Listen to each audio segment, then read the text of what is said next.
Hello, and welcome to Answering the Call, Putting Faith into Action through Impact Investing. My name is Sharnae Robinson Williams, and I'm the Director of Community and Content for ImpactPHL. I would like to start by thanking our co-hosts, Impact for Breakfast, for making this event possible. As many of you know, ImpactPHL is a nonprofit advocacy organization helping investors, large and small, to align their financial assets with their values to create lasting change in the greater Philadelphia region. Impact for Breakfast is an informal network of family offices, foundations, venture philanthropy, and intermediary organizations with a common focus on social enterprise and impact investing. Together, these two organizations form a formidable capital moving team. Communities of faith across religions and cultures have long, rich traditions of considering the impact of their financial decisions and how those choices align with their beliefs.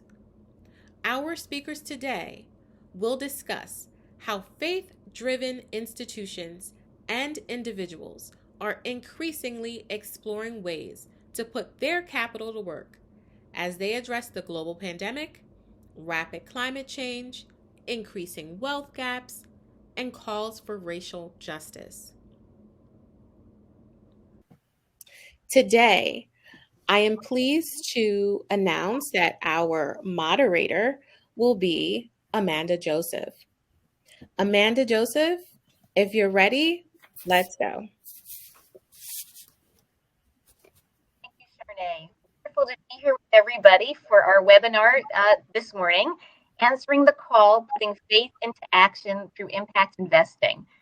This is a topic that we're really excited to bring to the Philadelphia community and friends from around the region and around the country, in fact, because we could spend hours on it, but we're going to try to keep it to an hour today.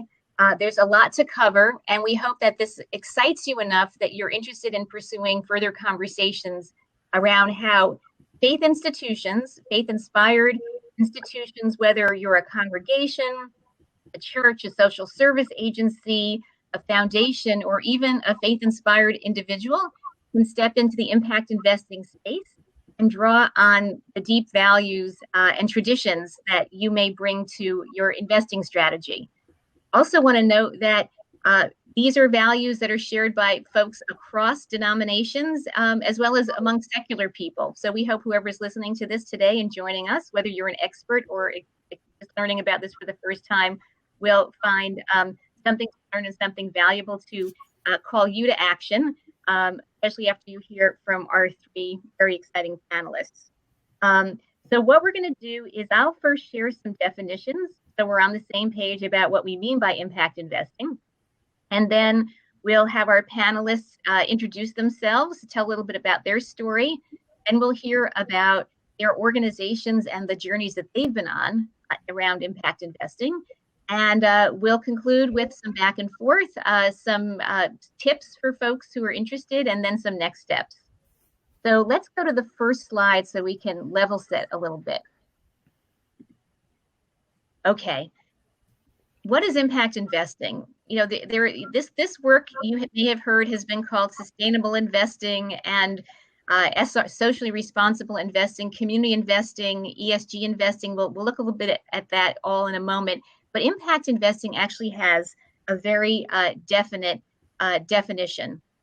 Impact investments are investments made with the intention to generate positive, measurable social and environmental impact alongside a financial return. Impact investments can be made in emerging and developed markets, can offer a range of returns from market rate to below market rate, depending on an investor's goals. And the exciting piece of this is that impact investments offer opportunities to address solutions to the world's most pressing challenges in sectors such as affordable housing, microfinance, small business, gender lens investing, sustainable agriculture, healthcare, education, and so forth. So keep this definition in mind. Next slide, please. I love this slide, this spectrum of capital. And I like to discuss it because a lot of us really spend our times in this far left side, traditional investments, where our money, whether we're actively managing it or someone's managing it for us, a consultant, financial advisor, we're really only concerned about financial return, just making money off of the money that we are stewards of, or that that the money we're responsible for, whether our own or our institutions. Then we move into this sort of responsible investments realm. Many of you have heard about negative screening, deciding what you want to have in your what you don't want to have in your portfolio, rather, whether it be guns or prisons or fossil fuels, where you're actively deciding that those companies don't appear in your portfolio. Along these lines, many faith investors who have a rich legacy in impact investing and are some of the pioneers, and we'll talk a bit more about that too, have been engaged in what we call shareholder engagement. That if you do hold shares of companies that are creating harm in the world, that you actively vote those proxies and take a stand. And just as a flag, there's a wonderful organization called Interfaith Center on Corporate Responsibility that is made up of faith organizations and partners who do this in some pretty profound and important ways in moving corporations to change and to do good. Then we move into ESG integration, which you may have heard a lot about in the headlines. This is integrating environmental, social, and governance factors into your portfolio, whether it be a company that is committed to resilience and climate change solutions, or companies that are committed to diversity, equity, and inclusion, or transparency around corporate governance and salaries, or human rights policies. These are all sectors that you can look at in your public equities portfolio. Then we move into impact investing, which is really the theme of today. Again, impact-driven, looking for positive, measurable results. There are, as we said, there are some impact investments that are driven by financial criteria first, that people want to earn a market rate. Other folks are more interested in impact first, making sure that the investment I'm making in a local loan fund at a below market rate is actually creating those affordable homes in communities that need them. And then finally, at the far right, we have philanthropy, which is really impact only. This is where we give our money away. This is where we do our service. This is where we do our mission work. And particularly for faith-inspired investors and faith institutions, this is where we probably spend most of our time, and we're not thinking about how our investments are managed. We let other people do that, or we're really driven by returns only. But the challenge here is to think for all the good that we want to do in the world, including the values that connect us all: love thy neighbor, creating a beloved community, respect for creation. We want to make sure that those values and the way that we give our time and money is also reflected in how we make our investments. Next slide, please. And finally, the key aspects of an impact investing, the intentionality to have positive social and environmental impact, that we expect a return, financial and return of capital. These opportunities will exist across asset classes, and that we measure and report our impact so we can tell the story and see the changes that we're making with our resources. And really at the bottom here, I just want to point out what matters is how many homes in Washington, D.C. have solar energy, and how many after-school care slots are created at this child care center in New Hampshire, or how many families in sub-Saharan Africa actually have renewable resources and lights that can actually transform a family's lifestyle and economic outlook. And finally, a refugee here in the States who opens a small business and can hire other refugees and other local people to have good work and good jobs. That's what WIS is really about. We can close down the slides now. So we're here to answer the call.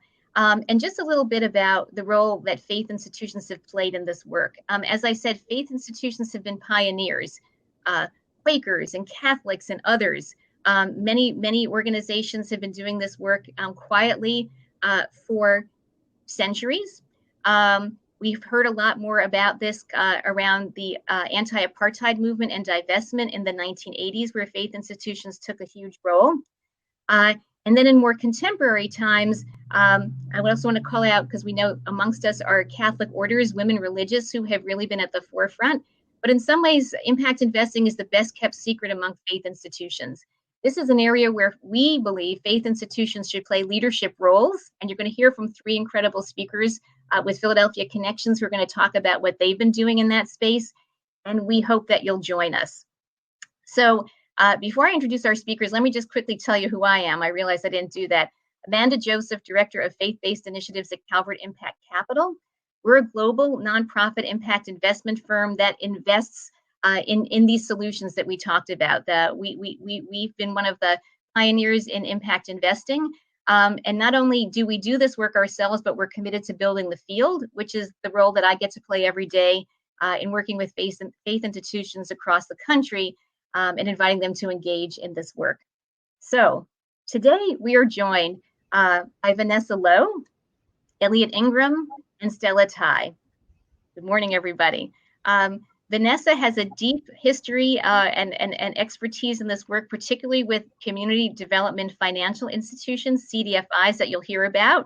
And she comes from the Unitarian community and will be speaking about her work that they're doing nationally.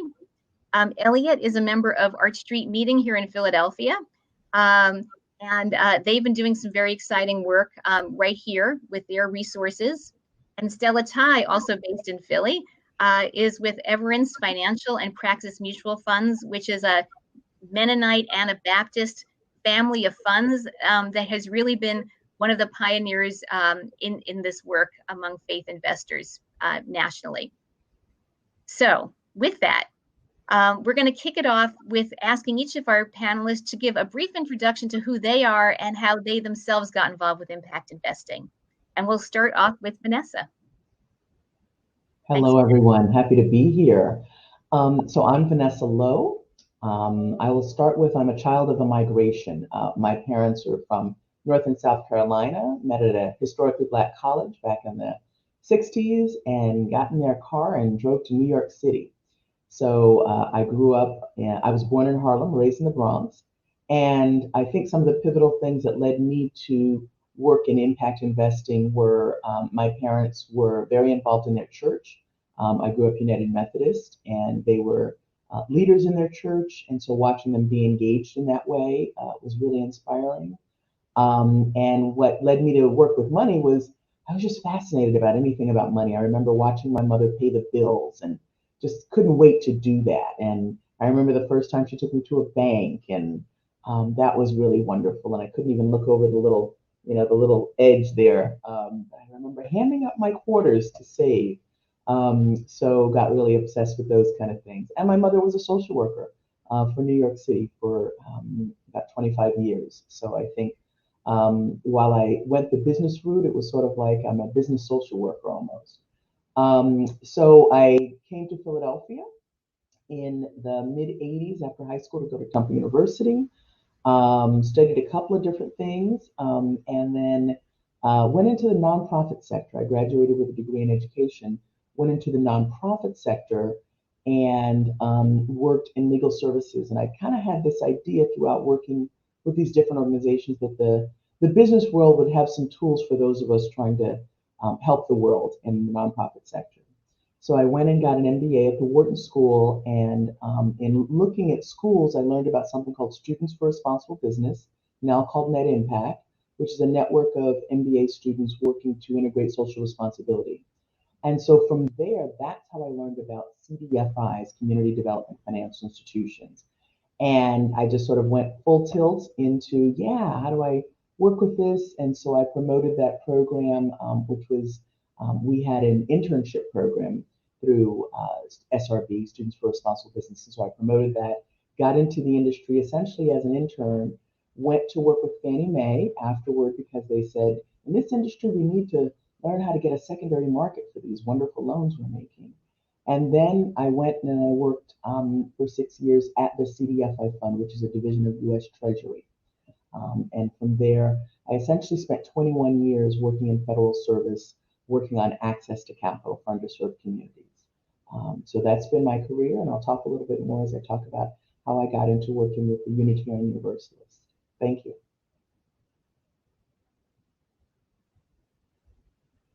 Thanks, Vanessa. Thank you. Elliot, would you like to introduce yourself, please? Thanks. I've been a lifelong Quaker. I grew up in the Washington D.C. area. I came up to the Philadelphia area for college and to start my professional career. My professional career is more in the digital media marketing space. About 20 years ago, I reconnected with the Quaker community in Philadelphia, and I joined Arch Street Meeting, which is a monthly meeting under the Philadelphia Yearly Meeting purview.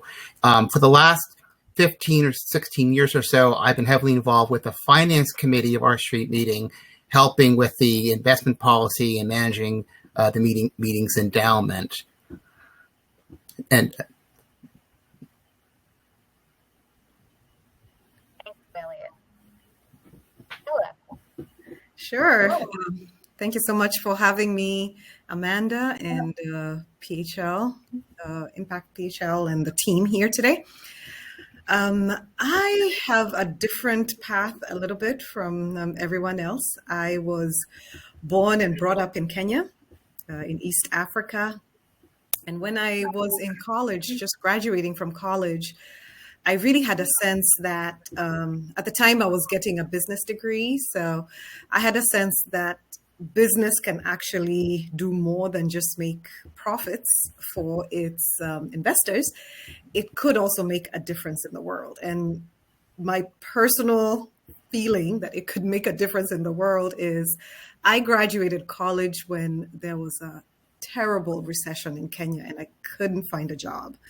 And so, I just thought, well, businesses could be structured differently so that they could absorb more of us who are graduating college and give us jobs. And then, everything that goes on with that. So I came to the US to study economic development, an MBA in economic development and actually entrepreneurship.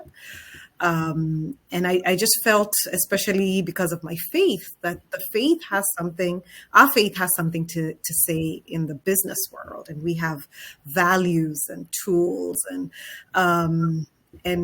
focuses that we could add to how business is done. So that's my journey. I have worked for 2 different CADFIs here in Philadelphia. And because of that work, it led me to the mutual fund space. And now I'm at Everence. So I look forward to talking about Everence and what we do. Thank you, Stella. I just want to also, because I think we almost all, and I know Elliot will also speak about CDFIs. For folks who are interested, Impact PHL did a great webinar with the CDFI focus in August, and I know that's on the website, and people might want to access that one as well. Mm-hmm. So now we'll move into a little deeper conversations about each of the faith organizations that you're all affiliated with.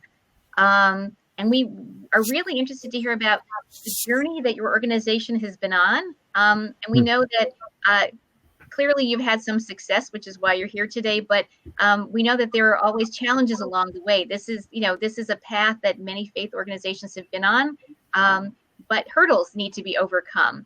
And achievements, of course, have also been realized. So let's spend, each of you have about 6 or so minutes to tell the story of your organization, some about your role in it, if you'd like. And we could start with Stella on that one. Thank you. Sure. Yes, so I'm happy to talk about Everence and Praxis Mutual Funds. That is a fund family of Everence Financial. Praxis is a company that was formed, I'm going to say just a little over 25 years ago, and it's 1995. And it comes out of the Mennonite Anabaptist tradition. And we know that Mennonites have always been involved in not just the peace movement, but social services and caring for the community. That's where the faith tradition sits firmly. And so when Praxis was formed, the idea was to think about how can there be funds that, individuals, small businesses, families, the person who just wants to save for retirement or paying for college for their kid, where could they put funds that were also aligning with their values, so that, they're not just saying, hey, we want to have the funds there for what we need them for, but that we are also impacting the world. And so in the very beginning of Praxis, some of the focuses, like Amanda said, was around divestment with apartheid-related businesses and a lot of activism towards that.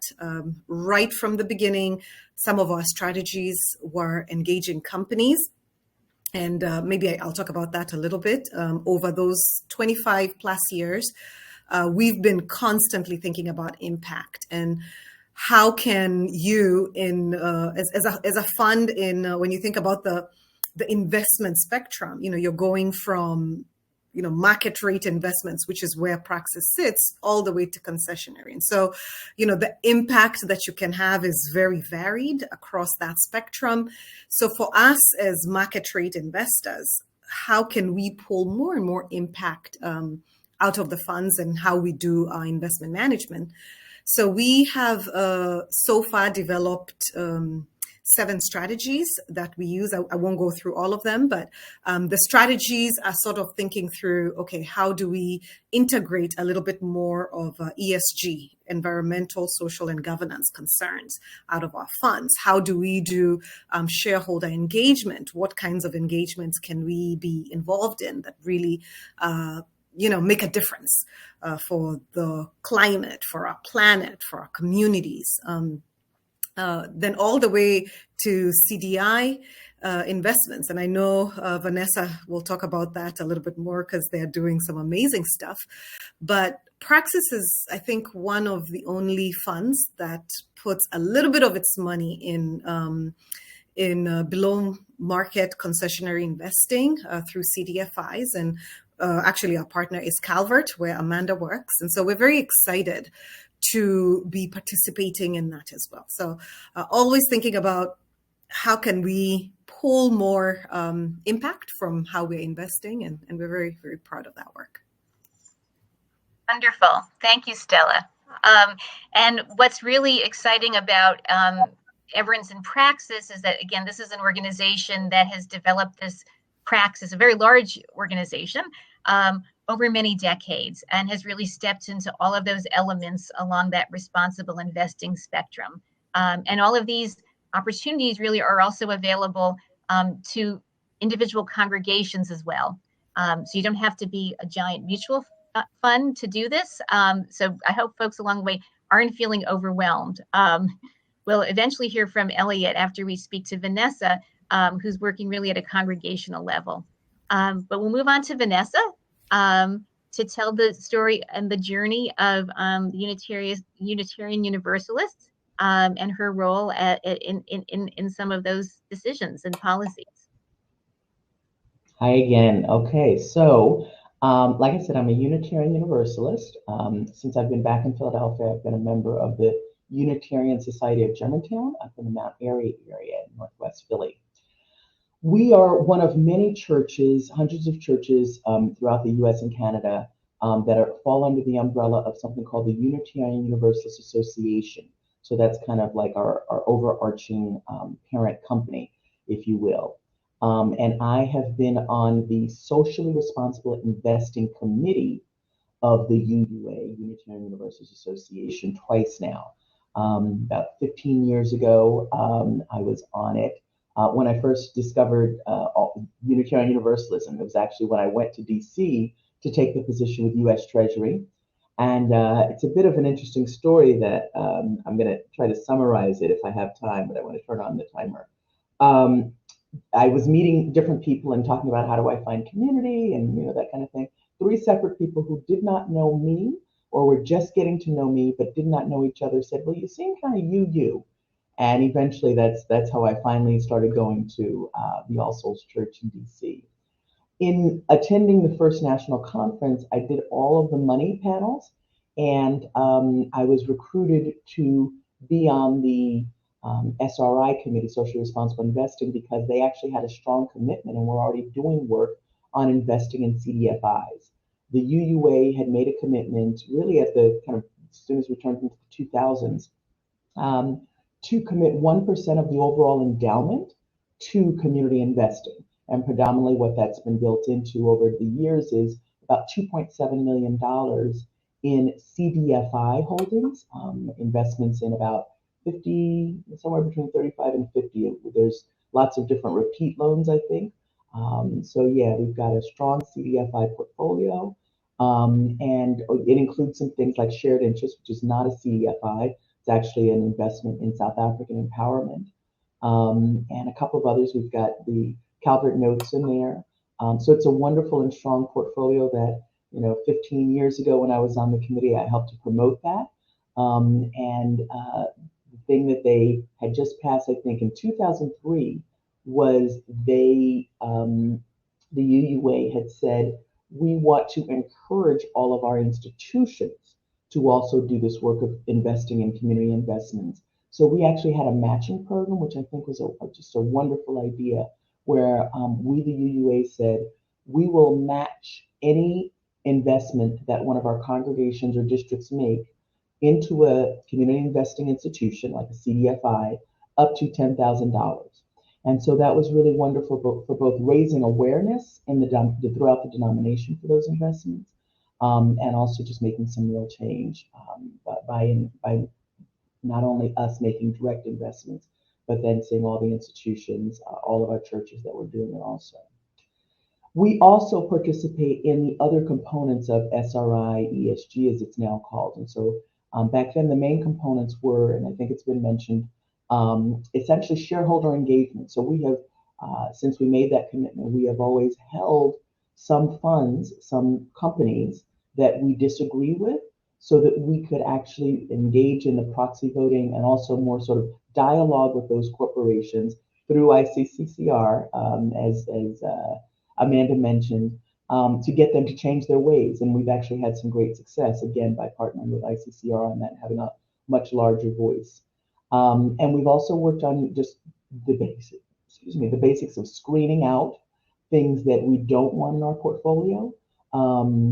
And it's the usual tobacco, arms, and now moving more into sort of like guns and things like that. So we've been using all of the different strategies of SRI. And most recently, now that I've gotten back on the committee after all this time, I think I've been back on now for about 2 years, in light of particularly what's gone on, with the, we'll call it public executions of Black men, I've been encouraging our committee to really start transitioning our portfolio or moving our portfolio to focus on racial justice investing. And one of the first things I did was encourage them to do more than 1%. And so we've actually increased it to 5%. I proposed it, or we proposed with the Socially Responsible Investing Committee. And it got accepted, which was a little surprise to me, but it was a nice surprise. So we have $8 million more to invest. And so this is a wonderful time, I said, for us to really go deep on racial justice investing. So we have already made a commitment to Inclusive, which used to be the National Federation of Community Development Credit Unions, made $1 million commitment to them and their Racial Justice Investing Fund. And now we've gone to the step of actually understanding that we need outside help.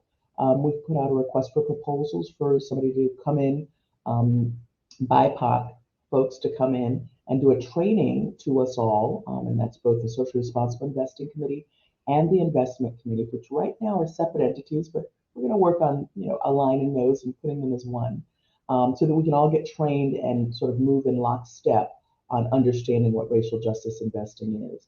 And also then eventually we're going to get some consulting assistance just with the management of what is now going to be a much larger portfolio. Essentially, we're going to have a total of about 10 million invested. I'll stop there, and maybe some other questions will come later. Thank you, Vanessa. Thank you. What I'd like to just a couple of links to make here. One, Vanessa's part of a denomination that's made a commitment that encourages congregations to do impact investing. So I would encourage folks to inquire in your own communities if such opportunities exist. You may discover that there could have been resolutions and policies that were put onto the books some years ago that may be dormant, or in the case of the UUA, quite active. So that's something important. And just to highlight what Vanessa was talking about with regard to racial justice investing, this year has been, or year and a half has been incredible in terms of what has come to the surface, if it hadn't been there already, in our own practices and our own activism and our own investing strategies. Racial injustice, climate, pandemic, deep racial and economic and racial inequalities and economic inequalities, wealth gaps in this country. So this kind of investing, particularly by faith investors, is a very powerful opportunity, again, to put all of your justice work, activism, mission work, however you describe it, again, into action with your dollars. So we will now move to Elliot, who's actually doing this work with a local congregation right here in Philadelphia. Thank you, Elliot. Yeah, so I wanted to speak from the perspective of how a local congregation is doing SRI and impact investing within the context of our overall investment objectives and asset allocation strategy. So when I've been a member of the finance committee of Arch Street Meeting for 15 years. I played a leading role in developing and updating the investment policy that is followed by the meeting. So the first thing the finance committee thinks about is we have a fiduciary duty to invest the meeting's proceeds in a way that's in the best interest of our meeting or church. And so we think about what is the meeting's, we need to generate current investment income to fund current expenses. And we also need to generate capital appreciation to fund future expenses. And we need to do that in a way that's consistent with Quaker values around SRI and impact investing. So the second thing we do then is we say, okay, what's the best asset allocation plan that the meeting should follow in order to achieve these objectives? So what amount should be public equities or fixed income, how private investments or in impact investments? And again, because the asset allocation is really important to make sure that you can get an appropriate risk-adjusted return to help generate current income as well as future appreciation. I also strongly recommend developing an investment policy which codifies this, which it lays out, here are our goals and here's our asset allocation to achieve the goals. In this way, it's very easy to be transparent with the other members of the meeting, in our case, or church, so that they can see that the finance committee is following a process for considering investments as part of the overall strategy.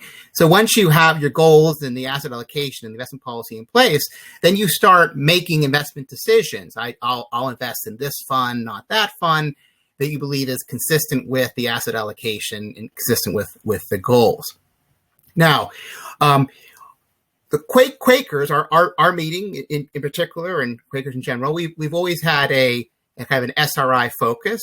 We always focused on things that's consistent with the peace testimonies. We've always tended to have a no investment in firearms and tobacco and other things. So there's always been a basic SRI screen for a long time, and for about 90% of our money, we actually have it invested with Friends Fiduciary, which is basically a Quaker-funded fund of funds organization that tends to invest other Quaker money for other meetings around the nation. So for about 90% of our money, we delegate to them, and the actual day-to-day monitoring of our particularly our publicly traded equities.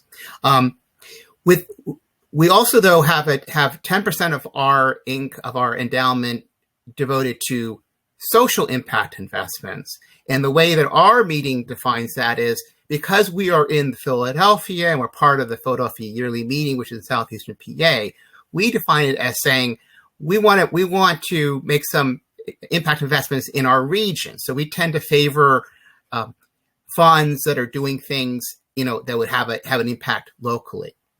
And so, for example, we have an investment in the reinvestment fund, which is more of a fixed income. It's basically more of a promissory note to help spur invest in debt for economic development in the greater Philadelphia area, at least in the promissory note that we focused on, which is Philadelphia focused. They have other products. And we've also focused on in venture investing on the Ben Franklin Technology Partners Go Philly Fund, which is essentially a growth fund that allows them to make follow-on investments. It's part of the Southeastern PA, Ben Franklin, so it's generally focused on technology companies in Southeastern PA. And we found, in terms of the dynamics of our meeting, we found that by presenting both together to the meeting, it was helpful having both more of a fixed income type impact investment alongside a more of an equity investment. That was helpful in generating consensus as part of our social impact investments. So we're big fans of social impact investment, and we believe it plays a key role as part of a valid asset allocation strategy that our meeting follows. Thanks, Elliot. That was really helpful to hear from a congregation, and also just to raise up that most faith organizations, large ones may have professional staff, but most of them are managed by volunteers. And in Elliot's case, hearing about the various committees and the kinds of decisions and processes that one needs to go through, even to make one investment, there may be many layers of decision makers. So I want to note that this is really, that's why we call this a journey. This is really a process for most institutions. It may, you can start with one investment, and that may lead you to do more sophisticated analysis in the future, build something into your investment policies, ask questions of your managers. If there is somebody who's managing your money, whether it be a lay person on a committee or an outside advisor that you're paying. So we're recognizing that there are steps here, but this is all very doable. Another thing I would like to mention and make sure folks know about this, and after the webinar, we'll have a list of resources in the resources that will be available online. ImpactPHL has, that's our go-to for those of us who are committed to doing this work in Philly and in the region. So visit the website if you haven't. There's an open source document that talks about local deals across asset classes. Some of the groups that Elliot mentioned are in there. Other CDFIs are in there.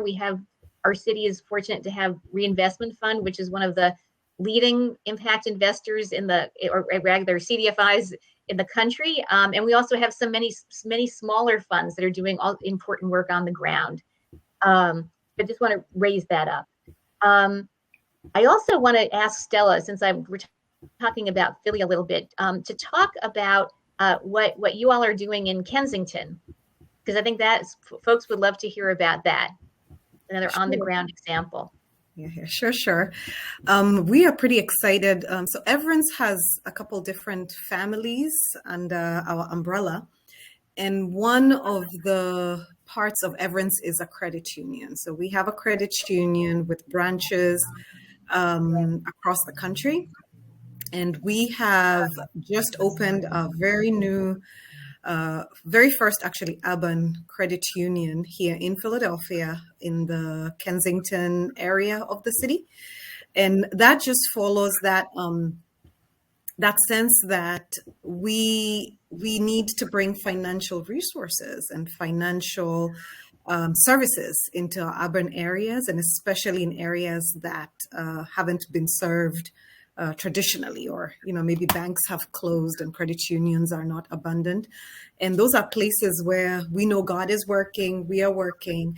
And so that's been great. We started the process before the pandemic.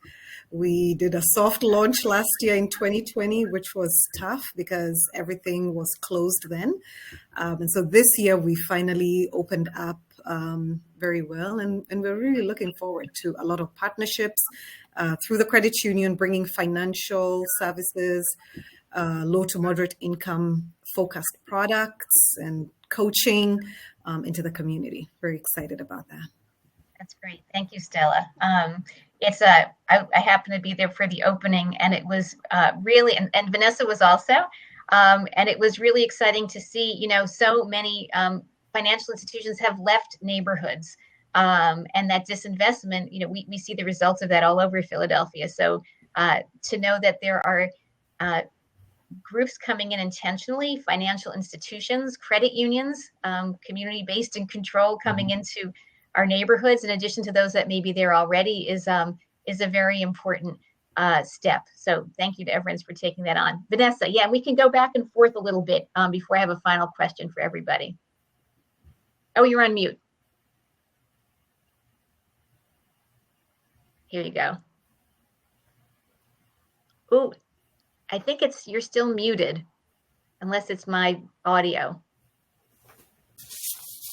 Let's see. I think we will ask our ImpactPHL expert to see if we could get Vanessa unmuted. No. We can't hear Vanessa. Okay, Vanessa will come back in a moment, but maybe Charnay, who introduced us, if there's anything you can do to help us with the video. If this is our only tech problem, we're doing well. So, all right, we'll wait for Vanessa for a moment. But I do want to put in, just also say this, that one strategy for faith institutions and a first step can actually just be, where are we doing our banking? Where is my congregation keeping its money? There's some, I can't remember her name, but a woman who speaks a lot about this work also says, what's keeping your money up at night, or what's keeping you up at night around your money? Where's your money being banked? Is it a big national bank that has nothing to do with our community? Or do you want to challenge them to make sure that they are? Or you might decide to put some money, whether in Philadelphia or even in other parts of the country, in a local community development bank or credit union that's really putting those dollars into neighborhoods. Vanessa, do we have you back? Let's see. Can you hear me? You do. Wonderful. All right. Okay. All right. Great. Welcome back. I'm on a new platform. We're still learning it. So I want to go back to the opening of Everence. It was in a new, beautiful health center in the heart of Kensington. I mean, that was just what a perfect combination, right? A new, beautiful health center where you have so many of the local community coming in and getting critical services in the middle of a pandemic, and then to have a credit union opening up there too that really understands the needs of that underserved community and low-income community, right? So I just absolutely love that, and I encourage folks to just go and visit and support that. It's just a wonderful combination. Excellent. Thank you for that. Any thoughts, Elliot, Stella, Vanessa? I definitely want to get to, tips that you might have, advice for folks who are listening, who might be considering impact investing, might be feeling excited about it, but a bit overwhelmed. You can respond to that, or anything that you've heard one of you all share today.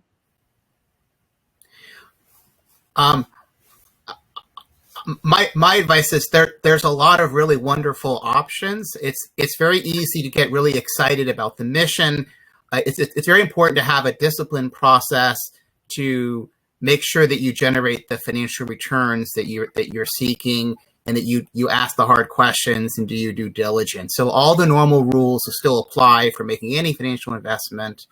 And so I would just encourage members of an investment committee to keep that in mind, follow your policy. That's my big advice. Great, thanks, Elliot. Anyone else? Vanessa.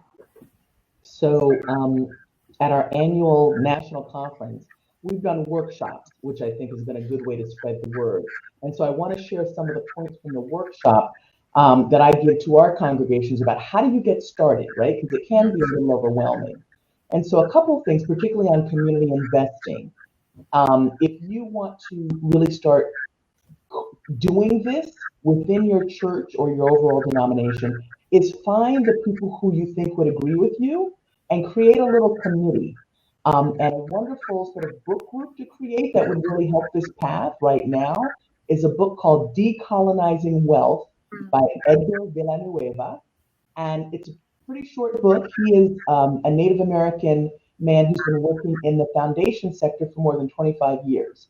And this book is essentially a love story to his community of foundations saying, let's acknowledge that we hold a significant amount of wealth in this country.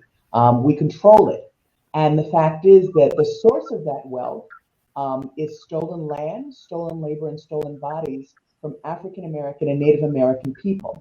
And so he gives 7 steps for how to really decolonize wealth. And it's absolutely wonderful. It's not very long. And it's a great book to read together and then really work that coalition of people to then, and hopefully those people will include your finance committee, who can be some of the toughest folks to get on this, right? Because they're so concerned with return. So a combination of your people who are most socially interested in social good and the finance people, that combination, then you can start moving. Some of the key questions that come up was, well, which money, where would we get the money to make the investments?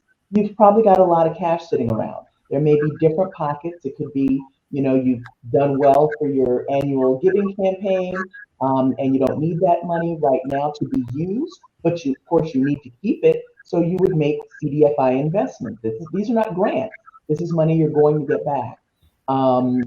There may be other sources of different endowments that sort of fit into that category of social good that you could use.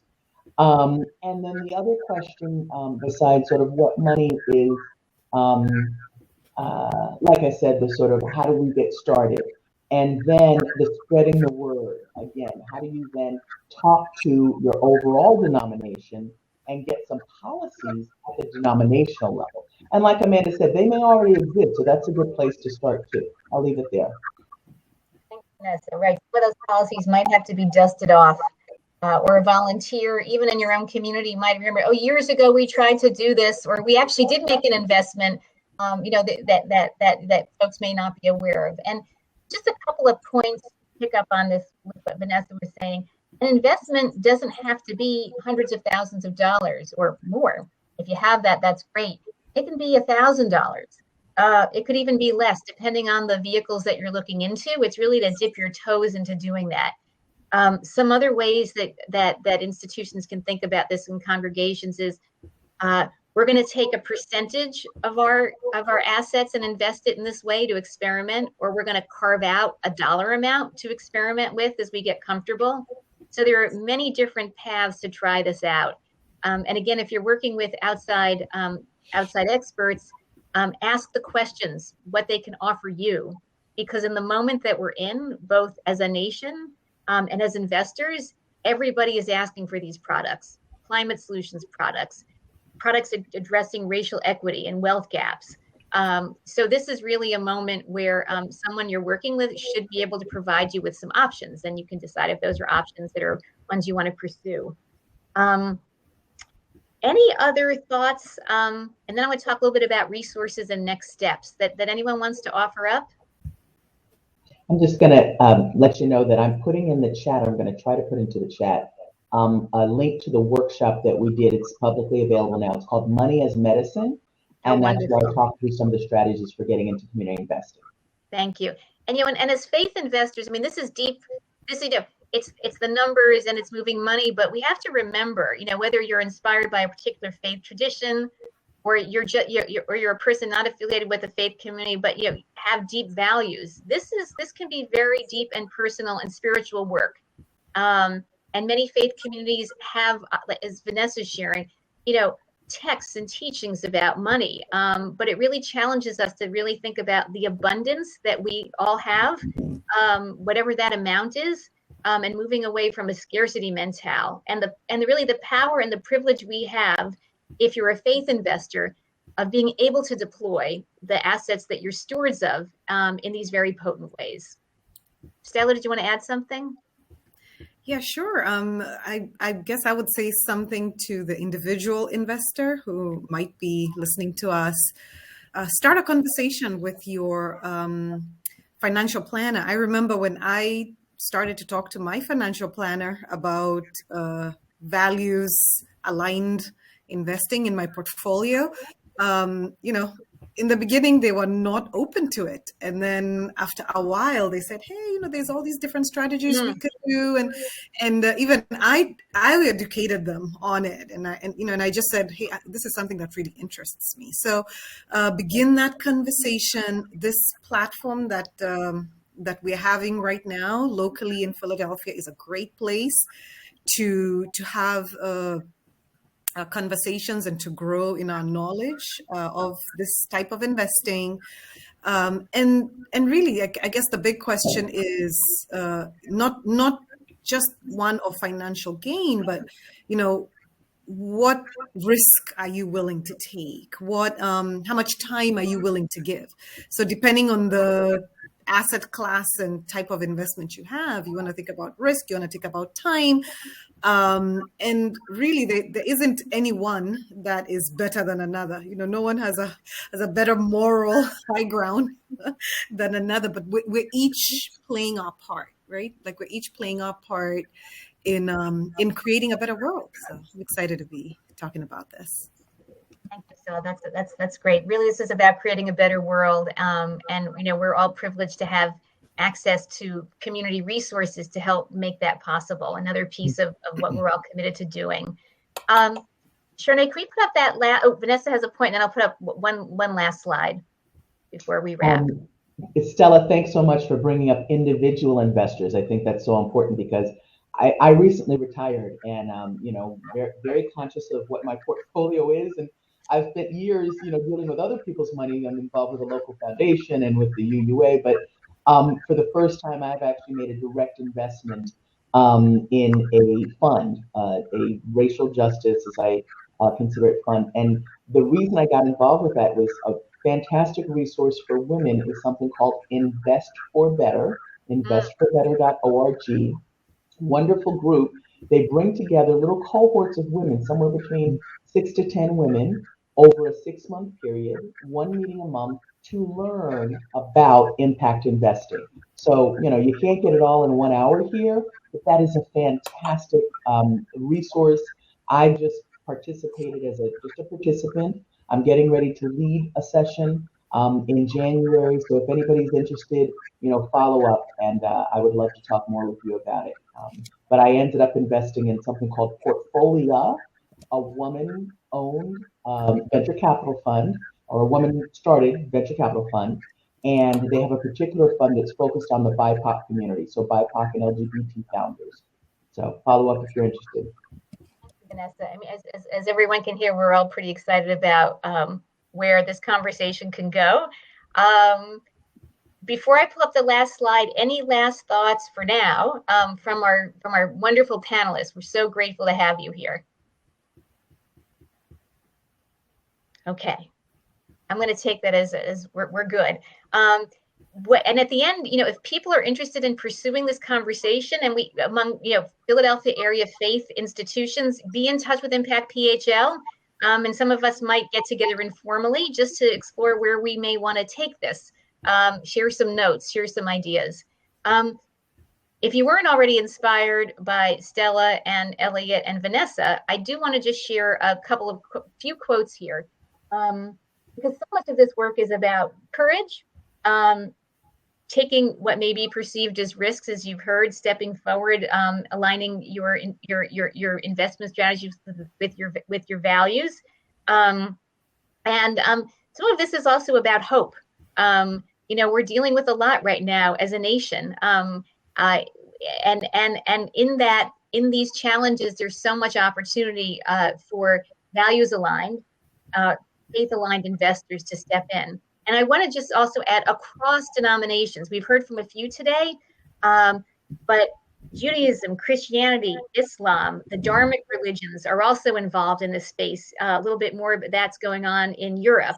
But there's really room for all of us to step forward. So just some quotes. I don't know if folks can read them easily from some of the people we've interviewed. And in the chat, I've put some resources that we at Calvert Impact Capital have pulled together over the past year, which includes some guides that might be helpful, an intro to impact investing for faith investors, portfolio construction, as well as one coming out on impact measurement and management, which is another topic for another time.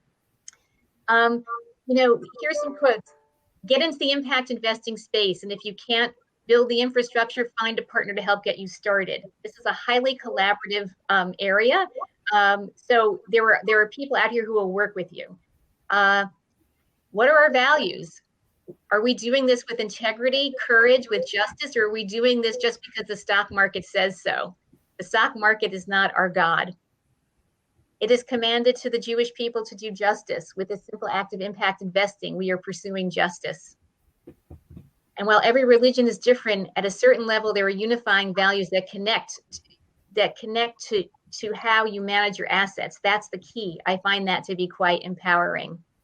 And then finally, how do faith investors understand money as a resource and tool to bring about a more just society, rather than use it to create and participate in unjust systems?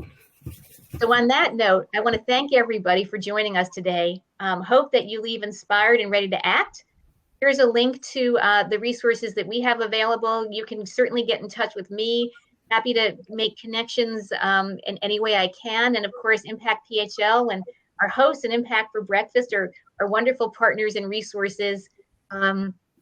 We hope you join us, and really there's a lot of momentum here, and we need all of us, individuals and institutions, whether we're faith inspired or we're just good people, to really start moving our money with our values.